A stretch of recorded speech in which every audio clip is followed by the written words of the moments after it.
Continuando a nossa revisão, os minerais também eles podem ser identificados através do hábito, né? O que seria esse hábito ou forma, né? É uma propriedade muito importante para a identificação dos minerais. Ele é o resultado de células unitárias, né? Que são produzidas de forma diferente. Por exemplo, a halita, né? Ela tem a forma de um cubo, então o seu formato é cúbico. A halita é o sal de cozinha, né? O cloreto de sódio, NaCl, né? Então a halita ela tem a forma dela, né? Ou habitat, né? O hábito é cúbico. O diamante, a sua forma é octaédrica, né? O zircão, ele parece ter uma forma de uma pirâmide, né? Então seu formato hábito é piramidal. Calcita, né? Ela é um quadrado disforme, né? Seu formato é romboédrico, né? Seu hábito é romboédrico. O quartzo, né? Ele tem a forma prismática. Então, o seu formato ou hábito é prismática. As micas, elas têm uma forma achatada e seu formato é tabular. Cianita, né? Ela tem a forma de lâminas de faca e seu formato é laminar.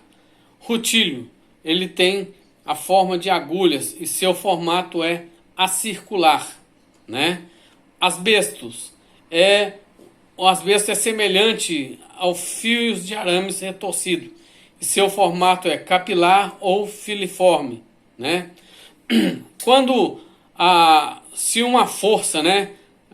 Se nós colocarmos uma força adequada em um mineral para rompê-lo, né? E nesse rompimento ocorrer alguns planos definidos de acordo com a sua estrutura cristalina e com a sua superfície, nós chamamos esse resultado de clivagem, né? O rompimento ele pode ocorrer ao longo da direção das suas placas, né? E se um determinado mineral ele não apresenta todos os cristais daquela mesma espécie, eles seguirão a mesma clivagem. No caso é a halita, né? O mineral pode ter clivagem perfeita, boa, ruim ou ausente. Um exemplo de clivagem perfeita são as micas. Caso o mineral não se romper e apresentar uma clivagem, ela será chamada de fratura, né? Vidros e algumas substâncias amorfas, né? Substâncias sem forma, sempre vão apresentar fratura, né? Se essa fratura for a superfície interna for semelhante a uma concha, ela será chamada conchoidal ou concorde. No caso é o quartzo, né? Se essa fratura ela for irregular, com bordas cortantes, né? Ela será chamada serrilhada ou denteada. É o caso do cobre, né? Se a superfície for rugosa ou irregular, ela será chamada de desigual ou irregular. Alguns minerais eles podem ser identificados através da dureza, né? Que é a resistência que o mineral oferece ao ser riscado por um outro mineral, lima ou canivete. Ela também vai depender da estrutura interna do mineral. Quanto mais forte for a união entre seus átomos, maior será e mais resistente será o mineral, tá? Existe uma dureza de escala, né? Criada por Mohs, né? A chamada escala de Mohs. Ela é uma tabela onde o grau de dureza dos minerais são expressos, né? Por números que vai de 1 a 10, tá? Então, o número 1 é o talco. Sempre vai ser um mineral pouco resistente, né? E pode ser riscado com a unha. Gipsita vai ser sempre resistente, mais resistente que o talco, né? Também pode ser riscado pela unha ou por minerais superiores a 2. Calcita é mais resistente que os minerais 1 e 2 e só pode ser riscado por minerais com dureza acima de 3 ou por uma moeda. Fluorita é mais resistente que os minerais anteriores e pode ser riscado por um canivete ou superiores a 4. Apatita é mais resistente que os minerais anteriores, né? E pode ser riscado por minerais superiores a 5. Número 6, feldespato ou ortoclaso, mais resistente que os minerais anteriores e poderá ser riscado por lima e minerais superiores a 6.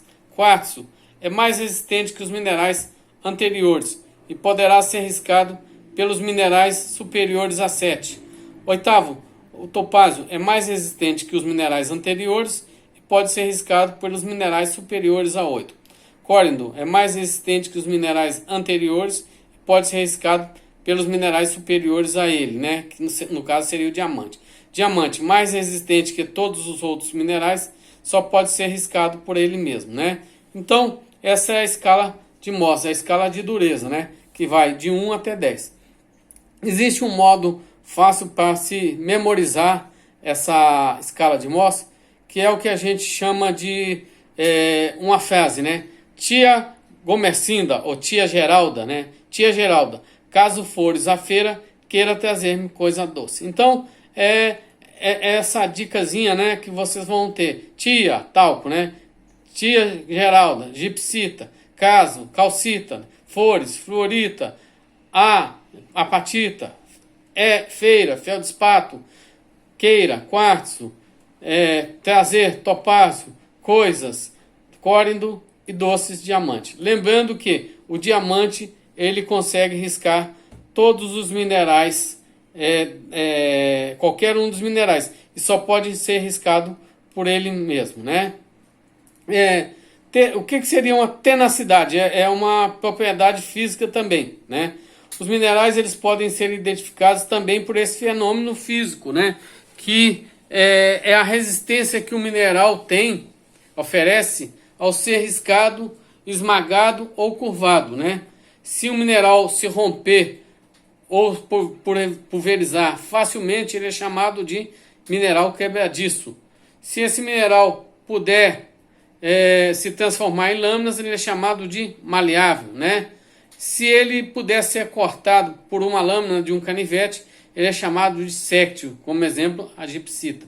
Já se puder ser retirado em forma de fios, é chamado dúctil, é o caso do cobre.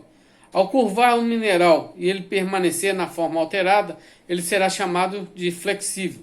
Mas se ao curvar o mineral ele não voltar ao seu estado original, ele será chamado elástico, né? Como exemplo, as micas, né? Os minerais também eles podem ser identificados pelas propriedades ópticas, que são a cor, composição química, né? Impurezas e absorção de luz, tá?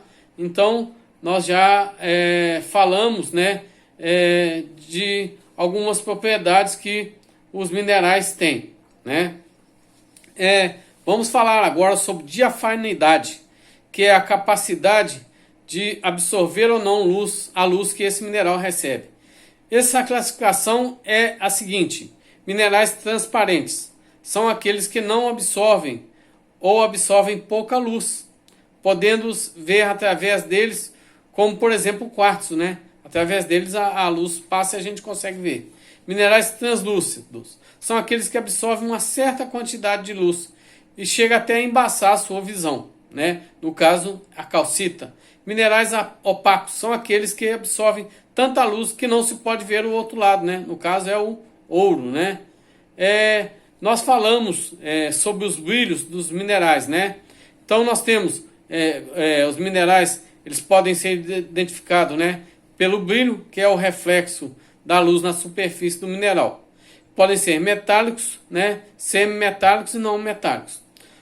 Esse brilho não metálico ele pode ter várias denominações, né? Brilho vítreo é semelhante ao brilho do vidro. No caso, nós teríamos o topázio, né? Resinoso, aparência de uma resina. No caso, nós teríamos o enxofre nativo, tá?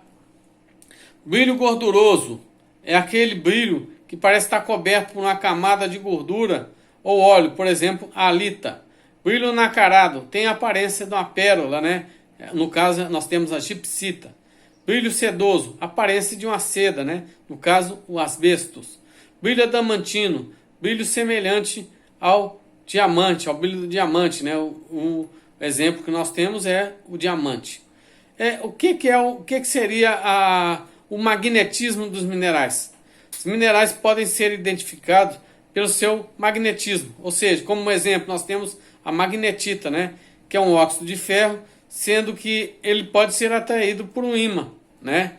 Então, nesse caso, é uma propriedade que os minerais também têm.